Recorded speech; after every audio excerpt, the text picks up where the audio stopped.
Good day, everybody. This is the morning meeting on two-way. Dan, Sean, and I are going to take you through the day. Then we'll kick things around, and then we'll take your questions infused with all the peace, love, and understanding you can muster. If you're here on the two-way platform, want to be in on the conversation, please raise your hand. It might be a day where I demand that there be three new questioners or we cancel the show. So if you've never been on the platform before and asked a question and you don't want to risk the show's cancellation, I suggest you raise your hand. We've got lots to tell you about Biden and about Trump and about some other stuff going on. Let's get right to it, gentlemen. Good morning. Good Good morning, morning. Mark. First, let's look at the White House pool today. It's a big day at the White House and for the United Kingdom. Uh, the White House pool has Politico is the print pooler, not Politico Ooh. Pro, the joke we always love to make. And then the secondary pool is the Daily Caller and then the Daily Wire, the couple of dailies in there. Sean, anything strike you about the pool today? I definitely spans the spectrum. I mean, you got the Politico cover on the left wing, and then the Daily Wire and the Daily Caller on the right. So you can't complain that they don't give everyone equal access. Yeah. CBS even making a run in there. All And the they're and they're in and they're in litigation with the president over an edited interview. right. Yeah. Look, All right. everybody's Only two events on the president's public schedule today, but they're biggies. 10 Mm. o'clock, right when we're going off the air, he makes a trade announcement. That's, of course, as he put on Truth Social today, formalizing it, a trade announcement of an outline of a deal with the British. We'll talk about that in a moment. And then at noon, he and the First Lady do an event in the wake of the New York Times story about the First Lady's relative absence from the West and East wings. I know because I'm around Trump Tower quite often. She's here in New York quite a bit. Nothing on the vice president's public schedule that we know of. At 11 a.m., Joe and Jill Biden are on The View. And stay tuned for our Biden discussion because I think you'll hear some stuff you may not have heard before. Capitol Hill, Republicans continue to try to find a solution for Medicaid, for spending cuts overall, for SALT tax deduction, the stupidest public policy provision of all time, Greatest. and various other things that they haven't solved yet. The speaker and the president continue to be very bullish on finding a solution, as do we. I think I speak for the group because failure is not an option, but there's still a lot of problems to solve there. All right, gentlemen, let's start with the British deal. Um, uh, if you watch CNBC, if you follow the markets, if you look at the chatterers, even though this is not a final deal, and even though the devil can be in the details across on both sides of the pond, as people stupidly like to say, it seems like mostly the markets are saying bravo. Between this and the China talks, people are like, this is good enough. It clears whatever bar Wall Street has. But I continue to talk to people who run small businesses who say they're already seeing the effects of the tariffs. And so the market can go up. Maybe their 401k recovers a bit, but the supply chain issues are real. Dan, your thoughts on the British American PACs? Well, I think the first thing is we need to see what it is. There is one set of reports that says this is an actual deal, like it's a firm, something to sign. The other says it's a framework and it's an agreement of topics to work on. I think the question then is, does Trump, in announcing the framework, hold down or suspend the tariffs that we have with the UK? Because I think why the market has stabilized and the market would go up is the expectation is these tariffs are going to come down over the next few months as more of these are announced. And then there's just going to be the question of what are we achieving? There'll be aspirations and then there will be reality. And we just have to see what it is. If this is a real deal and it really opens markets for the US, obviously Britain's going to get something. But anything that helps Americans, that's great. And Trump will deserve credit for it. Sean. yeah. I think this is bigger. The UK, look, the tariffs with respect to the UK are not that big to begin with, but why this is a big deal and why I have a big grin on my face this morning is that it's bigger than the UK, and I think that's what the markets are responding to.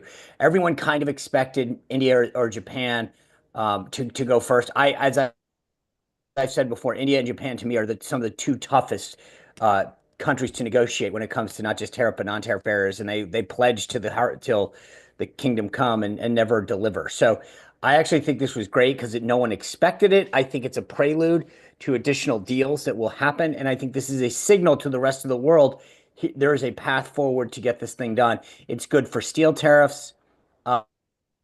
As well, because there's obviously Britain there's a lot of big ticket items that actually said Israel probably is in the queue next. Again, it's more symbolic. I think when the non-tariff barriers, there's a lot of trade. A lot of it goes to deal with I mean, if you want to get into the weeds, there's a lot of diamonds that are polished in Israel that because they go through another country, they're subject to some tariffs and so whatever. But I mean, my point is, these are good symbolic things that show that there is a path forward, that the Trump administration knows what they're doing, and I think it sends a massive signal to everybody else that this is what's happening. I do believe, coupled with a successful weekend in Geneva, which, by the way, could not be more lovely this weekend, around the lake. It's just a phenomenal place to be. Springtime in Switzerland. Okay. Well, it's not just Switzerland, Geneva. I'm a big, when I was assistant U.S. trade rep, that's where the headquarters of the WTO are. So I'm familiar with the walk on the lake Friday evening.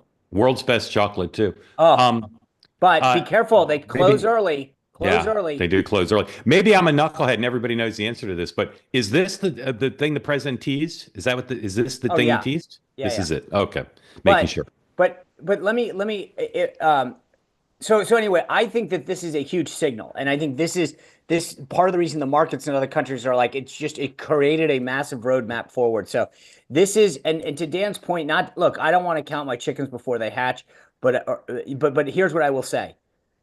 This, if he has a successful 72 hours on the trade front, I think that you are going to start to see a lot of people eat some serious crow on Monday. Well, but it depends what it is. Well, but Dan, let me ask you about that because you keep saying it. Yeah. Who decides if this is good enough? The markets? Because the markets are going to just say it's good enough because the markets are so, desperate, but also they're very sensitive. Like they overswing to whatever way the trajectory is. So it's going to be good enough for the markets. It's obviously going to be good enough for Republicans on Capitol Hill. It'll probably be good enough for a lot of Americans because their 401ks will go back up. Who might not think it's good enough, Dan? Well, I think the question for the Republicans and members of Congress and everyone is, as we like to say, the real lives of real people. If the tariff, but in the short term, in the 90-day window, yep. I just don't think anybody whose voice, there are probably some people at Brookings, some scholars who might say it's not good enough. You just said, Mark, you teased into this that small businesses are saying that they are seeing the real impact of tariffs. So if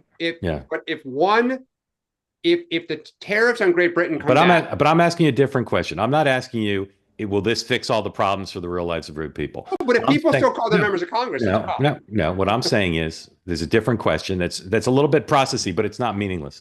There was when they said we're going to do 90 deals in 90 days, people said you can't possibly consummate full deals in 90 days. So then they said, well, will this be good enough to qualify as the tariffs are really a tool? They're not permanent. We're moving in that direction. Not is it going to solve everything, but will this be adjudged to be sufficient to check the box to say they're in track to have a coalition of the willing against the Chinese with meaningful deals against bilateral deals by that standard, not solve every problem. Yeah. And what I'm saying is, and I'm not arguing that there's no one who will find it insufficient besides some Brookings scholars, but my sense is, based on what's been reported, is this will be seen as sufficient. Yeah, I don't know. I just don't know because I don't know what it is. Like we don't have any idea what is in this. Like not a single thing. Well, the FT thinks they know what's in it. Okay, I have not seen that this morning. But I think here's the bigger, broader thing. We talk a lot about polls and ups and downs. If this goes the way that the expectations are, because Dan's right. I mean, we haven't seen text, but like if everybody who says they've seen something, no one's crapping on this, right? Even Politico this morning in their playbook said, quote, it's significant. And I don't look at the Politico folks as trade geniuses, but I'm just saying that like no one is poo-pooing this the way that they have in the past by saying, oh, we don't see significance coming or whatever. So as long as it meets the expectations that are currently on the table, not only is this a big win for Trump in the short term, but I think there's going to be a lot of, like, you're going to see the polls start to turn. We're saying, wow, he's actually getting results for the American people. He might.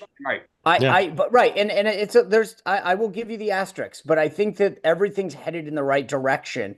And everybody who second guessed his tactics and whether or not they had a plan, I'm going to be waiting to see how much forgiveness and they ask for here. We'll see. All right. 11 o'clock this morning, the Bidens are live on The View here in Gotham City.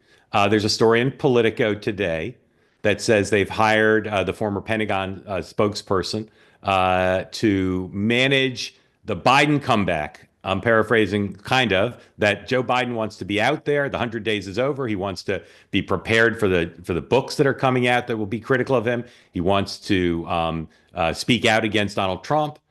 He wants to defend his reputation. Politico is also reporting that the audio of the special counsel Hur of his interview with Joe Biden that caused her to judge Biden an elderly man with a poor memory, that the Trump administration is going to release that audio and that Biden is gearing up to fight back on all fronts. Now, you could say, as we've discussed, Biden's doing this to fight back, or Biden's doing this for his reputation. I talked to someone very familiar with the Bidens, and I think they've pointed out something that I'm going to say now that to me is the explanation, or at least part of the explanation, which is Biden Inc. has collapsed. All those Biden grandkids had a lavish lifestyle, which they very much liked. Hunter made hundreds of thousands of dollars, millions of dollars. Joe, as a former president, is not in a position to get the same kind of paid speeches, corporate boards, book deal. Biden Inc. needs a source of revenue.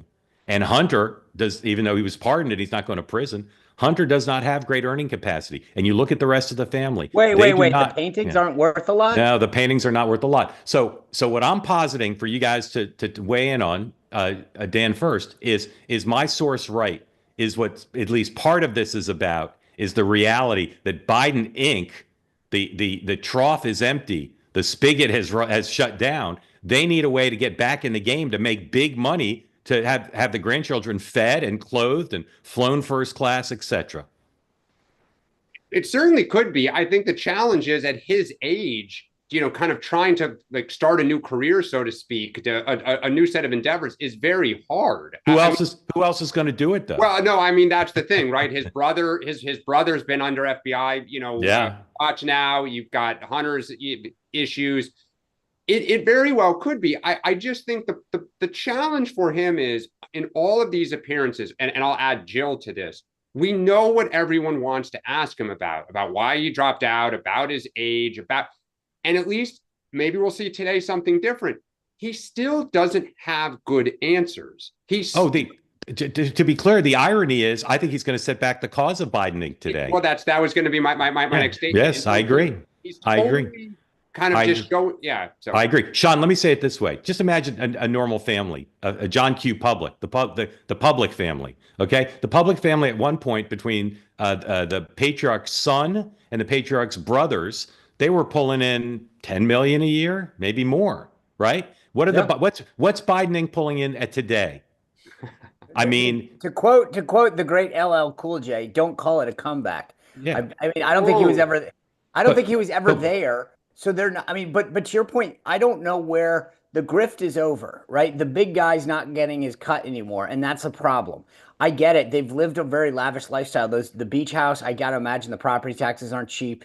They're used to a certain lifestyle, but not just them. To your point, the whole family, it was coming from one source, and they lost their USAID funding, basically. Yeah. So this is a problem. I get it. But to your point, I don't see where the new source is. Number one, no one wants to know what he thinks. Number two, he doesn't know what he thinks. And that's a bigger problem. When he goes on The View today, to your point, when I watched that BBC interview, he just set himself back. And you don't think the Washington Speakers Bureau and CA looked at that and said, man, that guy needs to be flown all over the country and the world giving $800,000 a pop speeches?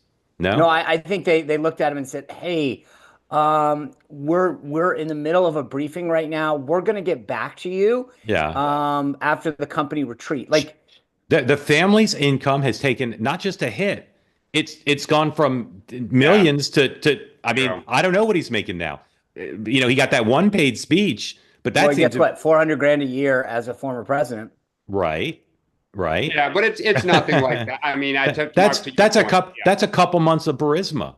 That's nothing. I get it. But and by the way, just to be clear, they're also someone brought up the library the other day on this platform. You have to decide every day what you're spending your time on. Are you trying to put the kids in private school, or are you worried about where the library's going? Because you can't ask for the same thing multiple times.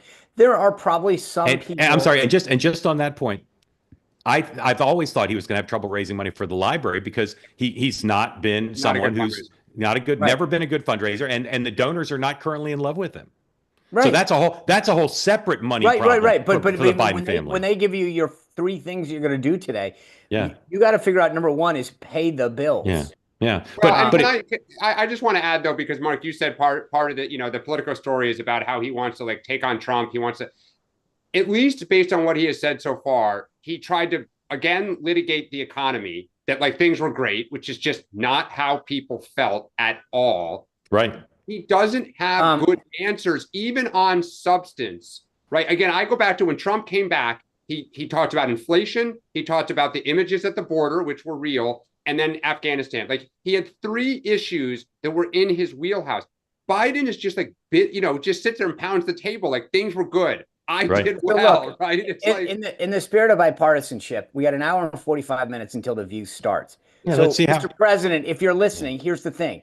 Instead of relitigating the past, how about you make some productive suggestions to the future, like highlighting the young people in your party and saying that they've got the fight, the Frosts and the AOC. I mean, he needs to do something that people actually go, wow, that was actually a good idea. Right. Or all right, you can't keep litigating how dumb the decisions were. Closing this out, and again, if you have a question, please raise your hand if you're here on the platform.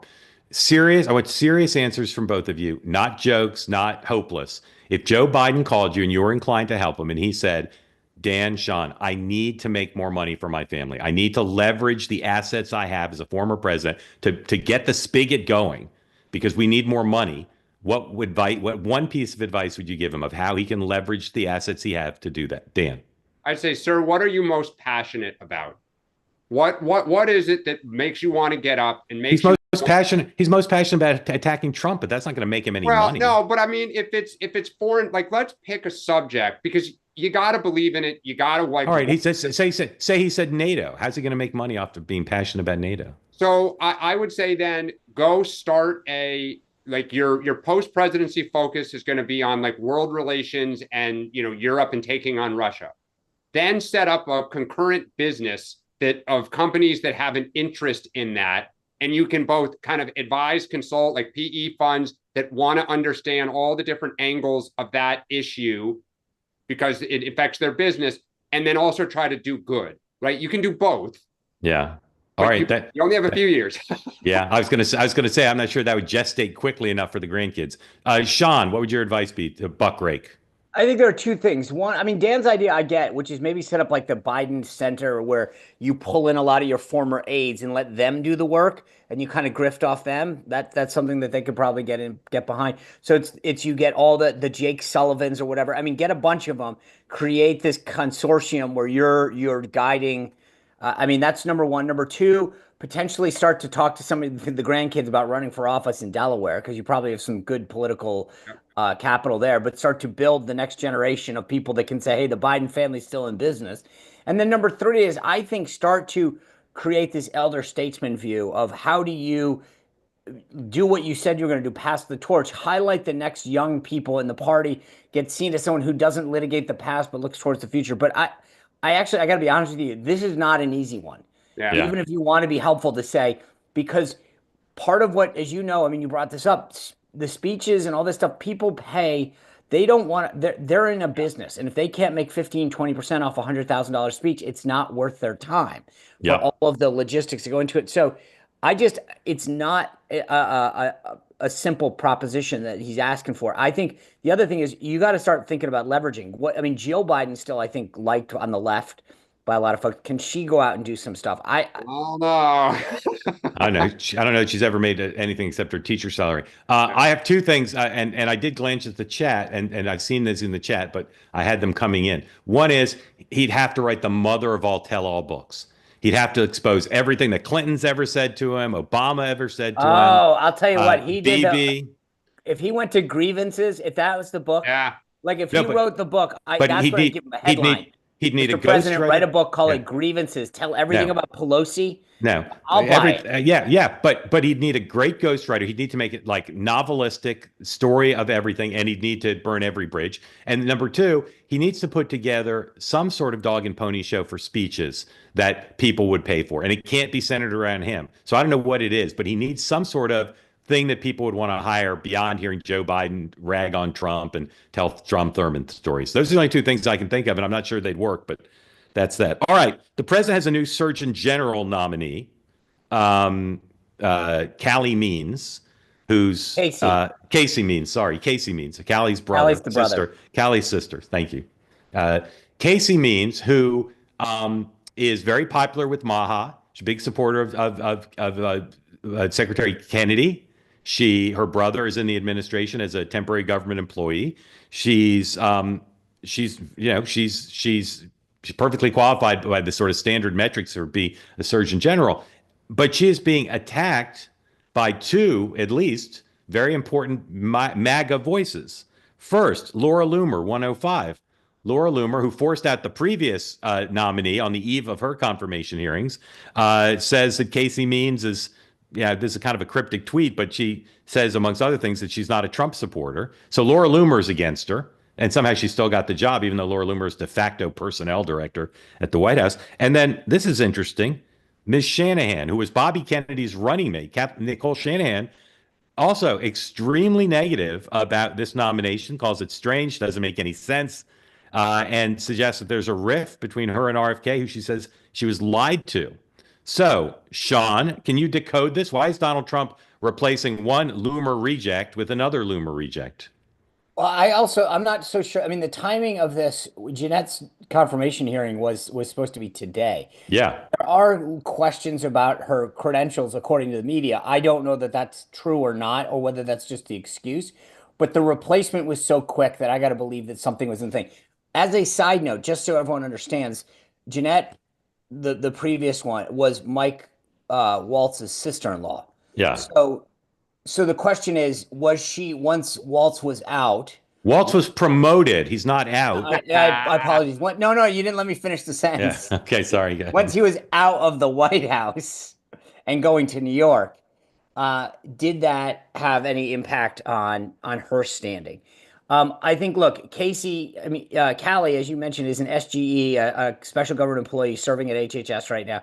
Very influential, not just with Bobby. Recent guest on Two Way as well. But he is also very, very influential in the Maha movement writ large, right? He's does a lot of the dinners and a lot of the speeches.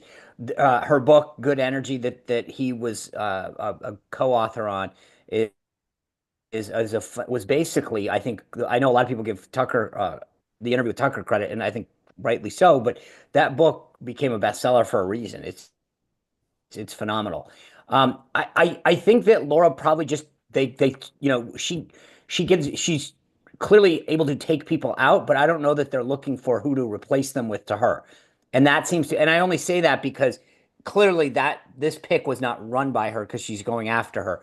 The interesting thing, I think, if you look at some of Laura Loomer's tweets, is that it's both on substance that, she talks about her father and some of her personal behaviors, but also starts to question her credentials, like that she's not currently holding a medical license. Somebody's clearly, this to me will be interesting to see which one wins on this.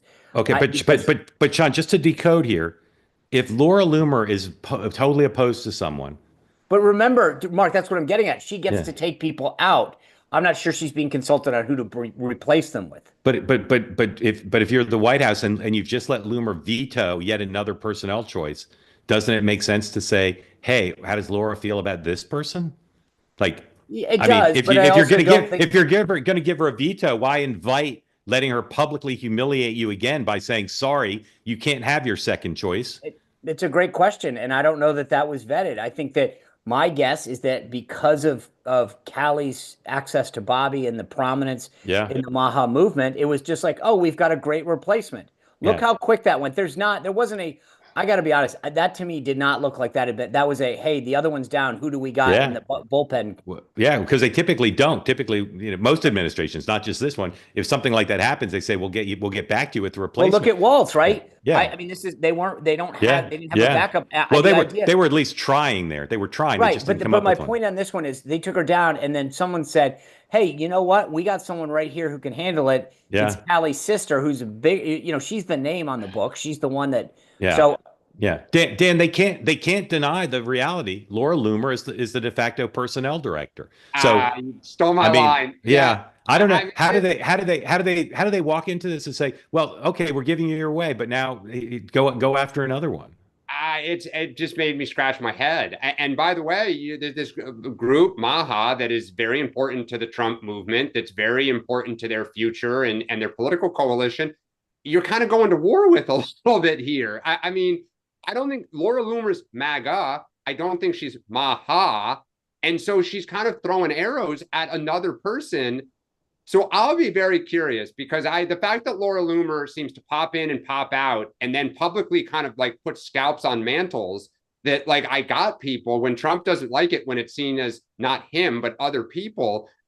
As a Democrat, Yeah. I enjoy this. Yeah, yeah. Well, the All thing right. that I find fascinating, by the way, about this whole thing is when it comes to purity, which I've always found fascinating in MAGA world, right? Like you look at, I mean, look at Bobby and look at Tulsi. I mean, the idea they ran in the party opposite him and attacked him, and they are now a cabinet level position. So I find it fascinating sometimes the purity level of when you joined or how pure you are, because there are people who've come in and out of MAGA world that clearly are not 100% pure, but for some reason or other get a pass or get brought into the fold deeper.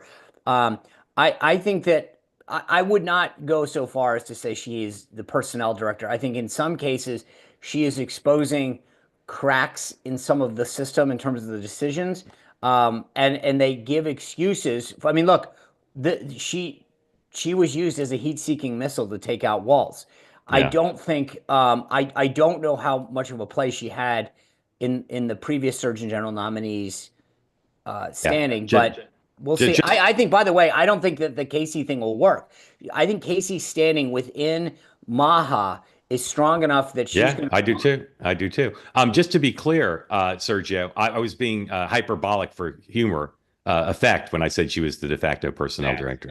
She's not. She's not really, but she has a lot of influence. All right, international potpourri. Let me just run through headlines, and you guys comment on one or two, whatever you want. The president yesterday seemed to make a verbal concession to Iran about what the final terms of any negotiated settlement might be. She is in Russia today with Putin visiting. Putin's declared a 3-day ceasefire. And Vladimir Zelensky went back to his go-to social media style, walking the streets of Kiev today, 103B. Кожна українська родина сьогодні має героя, який боровся чи бореться з новим злом, бореться за нашу Україну, наш Київ, за всі наші міста, села, за наших людей, за наше життя. І ось це дуже важливе місце, місце пам'яті показує, чому це життя, чому Україна живе, чому вона сильна. Героям слава! Дякую дуже.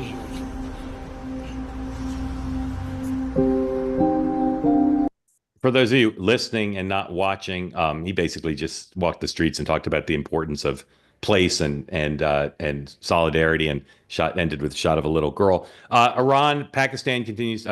India, Pakistan continues to be a tinderbox, and indications the Trump administration is doing their best to tamp that down with Tulsi Gabbard and others in communication with at least the Indian side. So, Dan, thoughts on whichever of those you'd like to briefly weigh in on?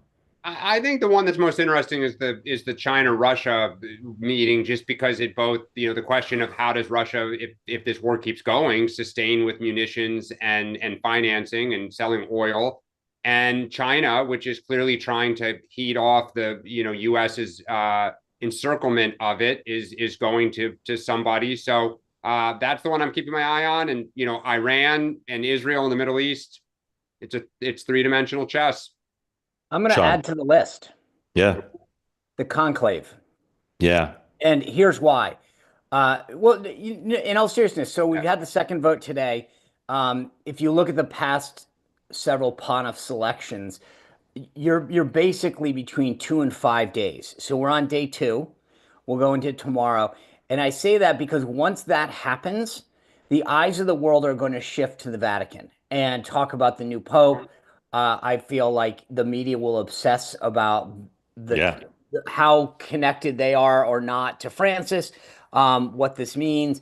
for the future of the Catholic Church and the shift that occurred under Francis's leadership. So I will say this, like, I actually think that is going to be the defining moment. And here's why. It's not just the international piece of this, but Trump is going to make this big announcement today. They've got Bessett and Jamieson Greer, the U.S. Trade Representative, going to Geneva this weekend. All this good stuff. And the one thing that we didn't talk about today, that again, where I think Trump is crushing it on doing things that actually impact people's lives, Sean Duffy today, with all the congressional leaders, the industry leaders, is going to announce the reform of the air traffic control systems. And, you know, I literally had someone the other day that I met with who was flying through Newark. And if you are in the flying public right now, the delays and all that kind of stuff, real ID, like, this is impacting you. And Sean Duffy announcing what this administration is going to do is huge. And I think as a Trump guy, here's what my concern is. They're doing all of these great things today. You got Trump announcing 10 o'clock, the trade deal, Duffy doing the thing later today, then the trade stuff, and then the conclave. I assume, if past is any indicator, that within the next 48 to 72 hours, we have a new Pontiff. It overshadows all that. Yeah. And he finally has a really good 48, 72 hours of great news that gets underreported. So I think this is going to be interesting how much sometimes they've got to think about how the cadence to some of these rollouts. And I know some of it you just can't do. You can't say, when are we going to get a UK deal or a deal with India or Pakistan? But they gotta figure out how to really get that cabinet engaged today, amplify the good news, and then double down on what Sean Duffy's going to do later this afternoon. Yeah, and to highlight your point, all three of us are, after the program, flying to Rome and anchoring the program tomorrow from Vatican City. So we'll see you there. Kidding. All right, two other topics real quick, guys, and then we'll get to everybody's questions. So if you want to get in the conversation. In order to make sure, we're all going to fly through Newark, so we're not going to make it. Exactly. We'll be doing the show from New Jersey. Raise your hand if you want to get in the conversation. Again, eager to hear from new people. Campus protests, Colombia. I've been asking for weeks, why are there not campus protests against not just the Trump administration and Israel, but against the incumbent university administrators who are, in some cases, making deals with the administration. Yesterday at Columbia, there were protests occupying buildings, and Secretary of State Rubio, I'm not sure which of his four hats entitles him to tweet about what goes on at universities. We were reviewing the visa status of the trespassers and vandals who took over Columbia University's library. Pro-Hamas thugs are no longer welcome in our great nation. Guys, I'm just asking for your spidey sense because I know you're not doing deep reporting on the university protest movements, but do you think this is the first of many, or is this a one-off? Dan? I think it depends how this is handled. If the police roll through there and bust this thing up fast, I don't think you'll see more of them. I think if they get attention and everyone's dilly-dallying, kind of no one wants to do anything, then you may see more. Sean? The one person I want to hear from is Kash Patel on this. See, I don't think, at least the university was distancing themselves really quick last night. These weren't students, I wonder who's funding this. Because that, to me, that wasn't some spontaneous student organization that did that. That is a George Soros-like, and I'm using that in quotes just to be clear. I don't know who's funding it, but that had all the trappings of a paid-for left-wing organization doing it. And so I think that if I had a recommendation to not just Rubio, it's to get the law enforcement team and the intelligence team looped into this and say, where is this coming from? Who's funding it? Let's go after the source. All right. Lastly, New York Times, very long story by their kind of style writer. I almost never read his pieces because I find them to be like style pieces that are not filled with tons of style. Has a story about how Melania Trump is not spending very much time at the White House. Again, I see her presence on the east side here at Trump Tower quite a bit. Her son goes to school here. Dan, despite this New York Times story, she's not very much covered. This phenomena is known to most reporters and yet not covered. Is there kind of a zone of privacy extended to Melania Trump? Yeah, I really think this is just like reading Page Six. It's gossipy, but look, I worked for somebody he and she did not spend a lot of time in the same city together. They still loved each other. They had a great relationship, but it worked for them. And so whatever works for the Trumps, they're entitled to privacy in their marriage. Yeah, I think this is another. I mean, Sean McCreesh, who wrote the story, this just shows you that's a White House correspondent. This is all the news that's fit to not care about. The New York Times is embarrassing itself. I just, this to me, like, she's not elected. She's enjoying her life. She's being closer to her son where he is. And it's frankly, it's an embarrassment to the New York Times. It's a further reminder where it has gone as a paper of record. So, well, I will just say all the speculation about the Obama's marriage, like, speculation in the other direction. So there is. But I'll be honest with you. Not to mention the Clintons' marriage. Yes, but I'll be honest with you. I don't want to reference who I work for. I can say this because I'm on the record saying it back in the Obama days. Like, Michelle Obama, whatever she wants to do, unless she wants to be in the public eye, and the same thing with the kids. You choose to enter the public life, that's one thing. But Melania Trump is not going out there making public statements that are getting critiqued. She's living her life. Well, she is on occasion. She is doing an event with the president today. Yeah. Right. Okay. So you can critique what she says about foster care today. Yeah. But just to be clear, the only reason I included this in our rundown is because I came up with the clever line, the gray lady and the first lady. It was a great one. It's the only reason. It's the only reason I did. Yeah. All right. Alex Sullivan, welcome in. Thank you for joining. Tell folks who don't know where you are and what is on your mind for America's Morning Meeting. I like to call the show that, America's Morning Meeting. Alex. Hi, we're worldwide. I am in Connecticut. I wanted to ask a question for you, Mark. I recently watched the All In interview between David Friedberg and Doug Burgum, and I spent most of my career in the commodity industry, and it was fantastic. And I was just wondering why there's not more media coverage kind of around what Doug Burgum is doing and how important the energy race is in also the AI race against China. It's a huge story. Friedberg did a great job. And I just think I'm just confused why it's not more in the media. Right. I give you three reasons, then see what my colleagues say. Number one, cabinet secretaries in general, outside the big four of Attorney General, Defense, Justice, and State, they just don't get very much coverage. And fewer news organizations have beat reporters there. They just don't get very much coverage in general. So it's not just about energy and Burgum. Two, reporters who get the most space to cover things tend to be political reporters, and political reporters are largely ignorant of the complexities of energy.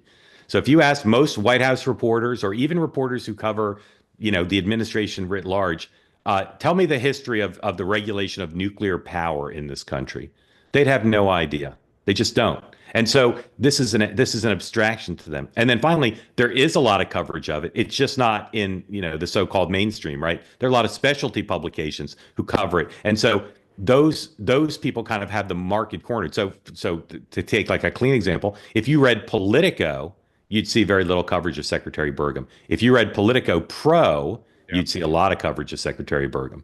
And so those would be my answers. I'd include as a specific thing is he's a very lovely man, but he's not a magnet for coverage, right? He's not known to a lot of reporters. He doesn't seem to go out of his way the way some of the other cabinet members do to get coverage.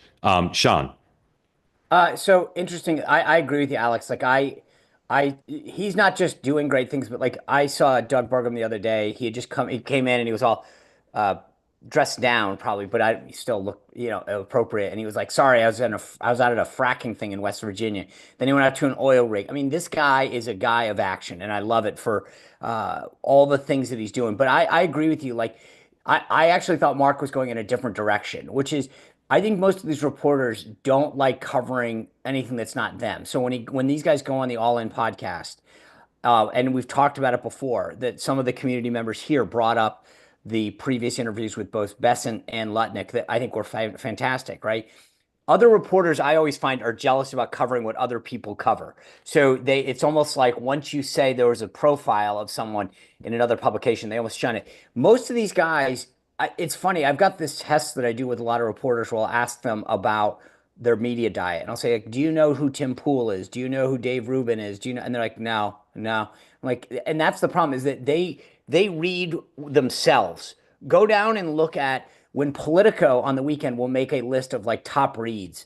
It's all themselves. It's like, go read this story in the Atlantic about someone who did something in, but they never actually cover anything outside their bubble. They're very, very confined to their own little world that they live in. And so anything that's outside of it, they almost don't acknowledge exists. Yeah, I'll just say one thing.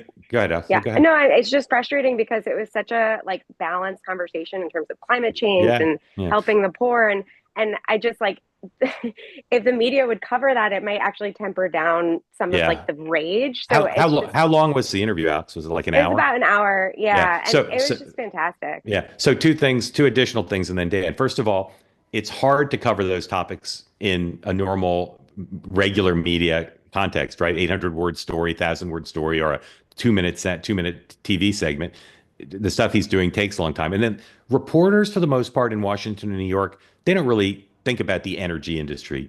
Maybe if there's a flood and their lights go out in their Hamptons house, but for the most part, they're just not focused. Just the way they're not focused on immigration. It's just distant from their life in a way that makes it not top of mind. Dan.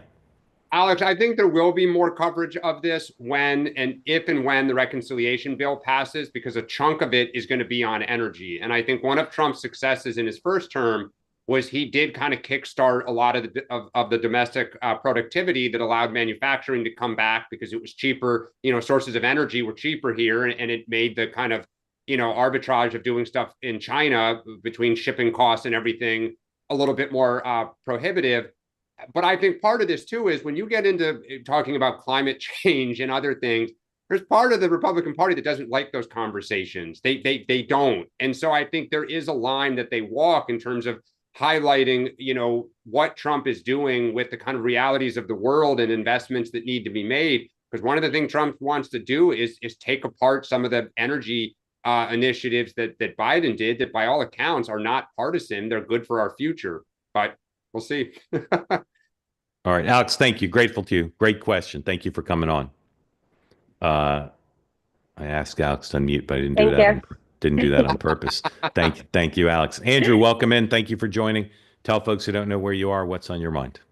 After you unmute, of course. Good morning, everybody. First off, just wanted to say I love the pick of Casey Means as Surgeon General as someone that works in healthcare. I think that is such a great, refreshing thing.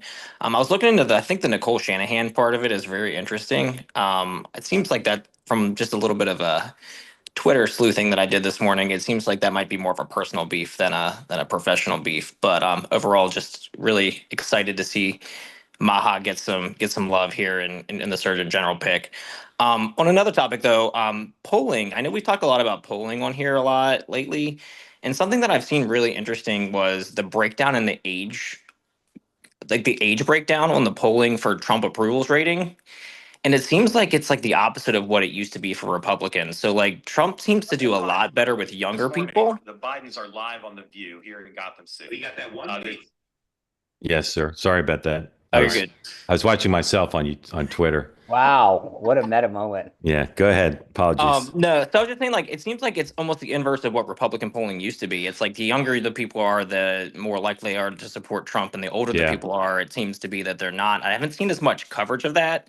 So I really think as we talk about the future and like what it looks like for like someone like JD Vance, I think there's a young movement in the Republican Party, and I don't see as much media coverage of that, and it kind of gets buried down in the polling. And I just want to get your guys' input on what you guys think about that. That's a great anomaly. Yeah. I mean, you bring up young people. You could say the same about Black voters, Hispanic voters, some categories of female voters.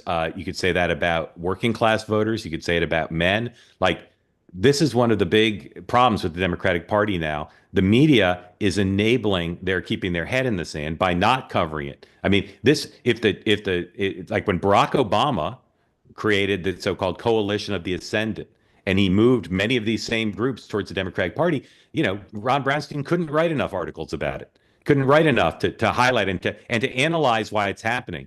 Why are there these realignments?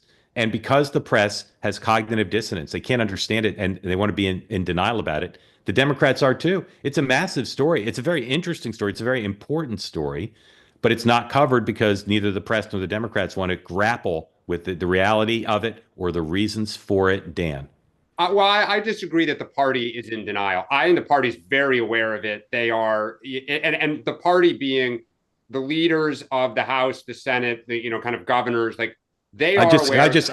I agree they're aware of it. Let me clarify what I mean and go back to you. They're not having a public reality discussion to say we got to face facts, everybody. They're aware of it and they're paying lip service to addressing it, but they're not addressing the root causes. Sorry, Dan. There is not a public that I would agree with you that one of the things that's missing here as the party gets out of the ditch is there needs to be a come to Jesus publicly with the base and an honesty that, like, if we keep doing what we're doing, we're going to get the same results and we need to make changes.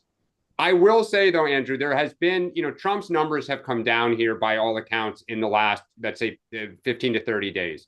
Not huge, but, down to kind of that 42, 41, kind of where he traded toward the end of his first term at times. What is apparent now is that where that slippage is coming from is independents and young voters. There's some data about Latinos are getting a little wobbly because they're just so laser focused on the economy. I think Sean said it earlier, these trade deals may move them back. But one of the things I'm curious about is why are young people starting to get frustrated with Trump? I'll be curious. Now, do they come to the Democrats or do they just not vote? it may be the latter, but it is like we have problems with almost every demographic. Sean. I think it's a great question that you're asking. I would say this, they both have a reality problem, right? So you look at the leaders of the Democratic Party, Nancy Pelosi, Chuck Schumer, Steny Hoyer, Jim Clyburn, still sort of Nancy Pelosi stepped down from leadership, but not out of the spotlight. And that was the problem. It was sort of like, I'll just be Oz hiding behind the curtain, pulling the strings. There's not, if Hakeem Jeffries had been able to kind of come into his own, I think it's different. But the fascinating thing about this to me is that for a party that I grew up in that sort of was always known as the traditional old school old party, right? We have embraced the tactics, and I think that's two things that Trump has done that I think are really what gets credit for this is embrace the tactics. So going on long form podcasts, going to where the media is in a way that no one else has, and that's the thing is that you saw Alex just mentioning the All In podcast. You think about what Trump did during the campaign, Joe Rogan, Theo Vaughn, the Nelk boys, all this stuff where it's like, it's going to where people are. Yeah. And that's just, we talked about this when the DNC chairman was elected, like they're still not embracing this in the same way. There's just a disconnect. And then the second thing is just the policies. Like I mentioned this before, but Trump talks about things that people actually care about. I mean, it may sound stupid to a lot of old school political folks, but when he talks about pressure in your shower, people go, yeah, I get that. Like he talks about things that people actually deal with. And I think young people in particular like this idea that it's not this staid old, like, talking points, and like there's an authenticity to it and an engagement that's real and different. And I think his background as a, where he's amongst people, like when you run businesses the way he does, and I've seen him walk through a club or a building, and he's talking to the workers, he's engaging with them. He just has so much of a better feel for engaging with people that most politicians, and it's on both sides, to be honest with you. No, I agree. I think I see that, like, and that's even within talking about if you look at the protests and things and we talk about if it's astroturfing or not, everybody that looks like they're protesting looks like they're like 70 years old. Like they just don't look like it's the youth protests that we saw previously before. Like it's like all the people that protested the Vietnam War are back to, they got their legs again and they're coming back to protest Trump. So it just seems like the whole age inversion thing seems to be pretty obvious to me. But no, there are some young people out there. Like the Sanders rallies have a lot of young people. Yeah, so they're not. The Tesla protests it seems like the protests around the layoffs in DC, because I live in Maryland, so I've seen a lot of that coverage. Yeah, seems a lot of that was like Francis Collins out there like strumming on a guitar with a bunch of 80-year-olds. So it's a beautiful mosaic in a big tent. The people outside Dan's house protesting are like 100. Those are old people. Andrew, thank you. Grateful to you. Dan, you didn't think that was funny? I did. That was hilarious. All right. Matt, welcome in. Thank you for joining. Tell folks who don't know where you are, what's on your mind. Oh, look at that. Well, good morning, everyone. Hope you're doing well. Great to see you, Actually, sir. Oh, hold on. Oh, We lost you. Yourself again. Hold on, Matt. Unmute Yeah. again. You muted. There we go. Alrighty, good to see you guys. Been a two-way tonight participant, but never in the morning meeting, so pleasure to be counts. here. My Nice. question kind of wraps in what Andrew just said, also a point Sean made and a point Dan made. So the younger Trump demographic, super interesting to me, especially with people like JD Vance.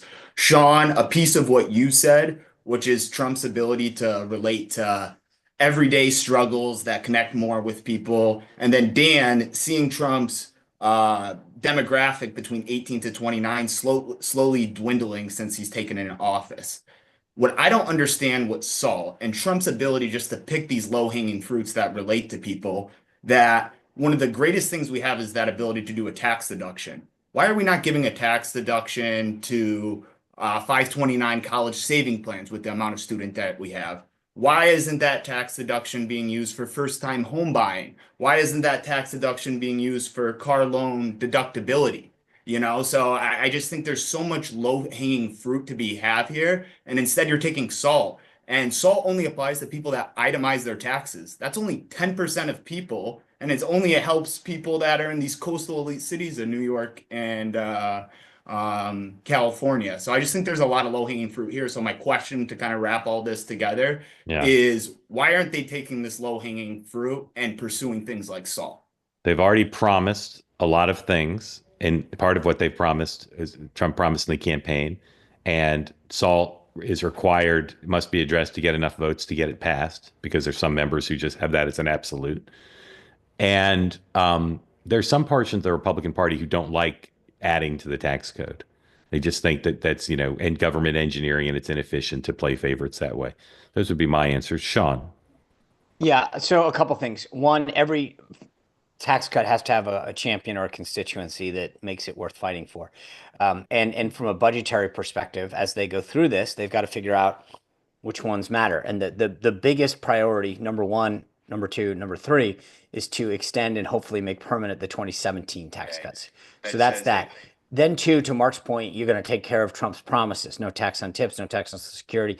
I believe, frankly, that those will be like tips up to $2,000 if you're between the ages of 27 to 27.5 on Tuesday the 5th. I mean, like, they will means test that, they will restrict it, but they will get it done, and that's the talking point. To your point, though, like, I mean, there's a million other things that you could have a tax cut for, and I get it, but someone needs to make it a champion. It needs to champion it, fight for it, and be willing to stake out other political things. And right now, there's only so much that can go around. That's probably the easiest answer.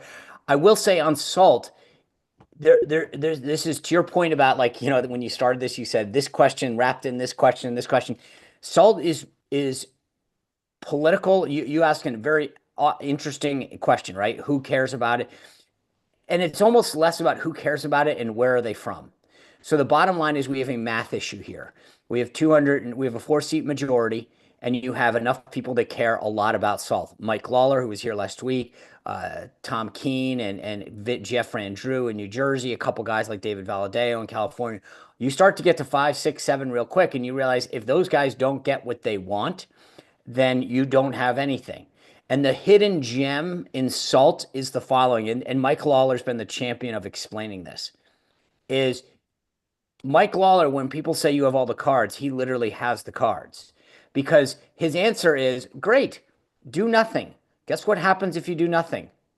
SALT comes back full force. Like, so if you don't want to play ball with Mike Lawler, he's not advocating, give me SALT, or I might take my ball and go home. It's, you don't do anything, I win everything. And so he literally comes to the table, not just with like a bunch of aces, but a second deck.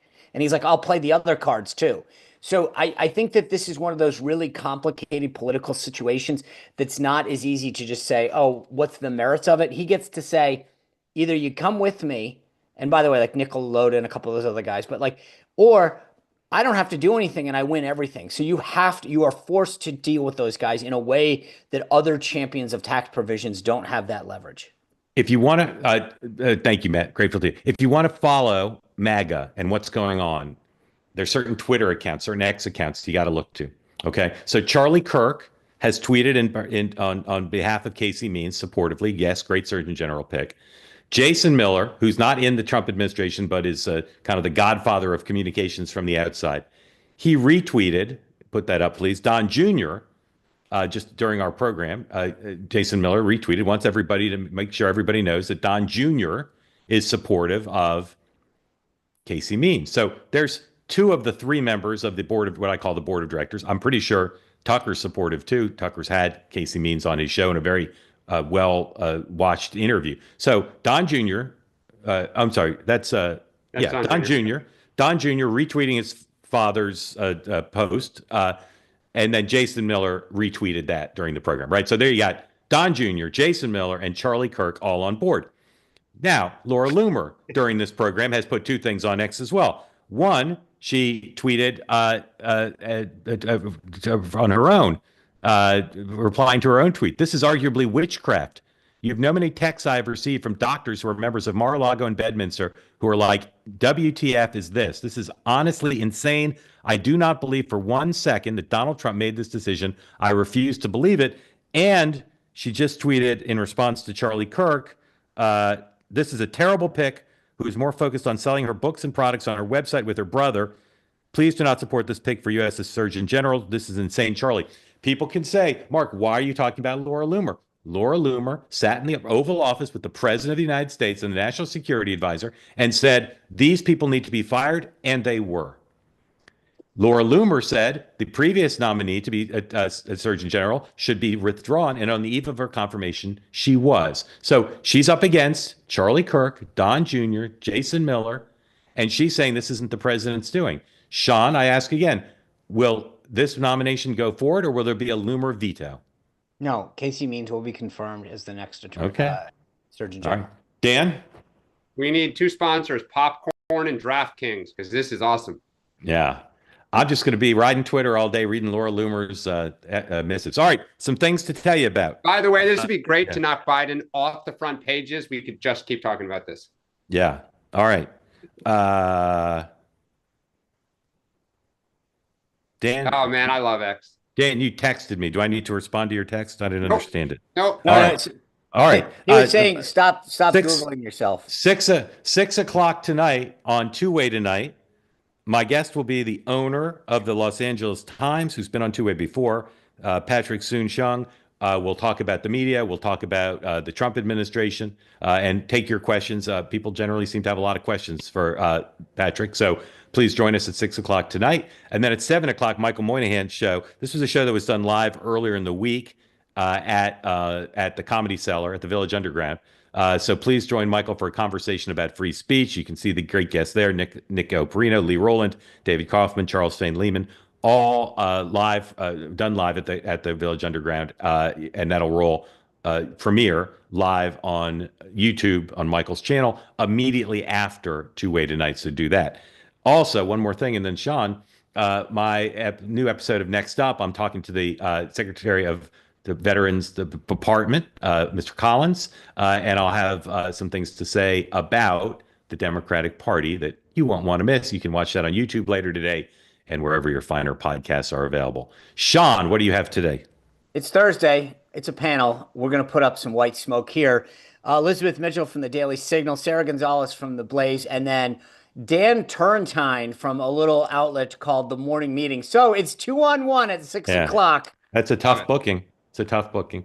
Yeah. Good. I look forward to it. Gentlemen, thank you. Thank you all for watching. Sean and I will see you at 6. Michael will see you at 7. And believe it or not, Sean, Dan, and I will see it. That's right. That's right. And the three of us will be back in 23 hours for another edition of The Morning Meeting. Thanks, everybody. Have a great day.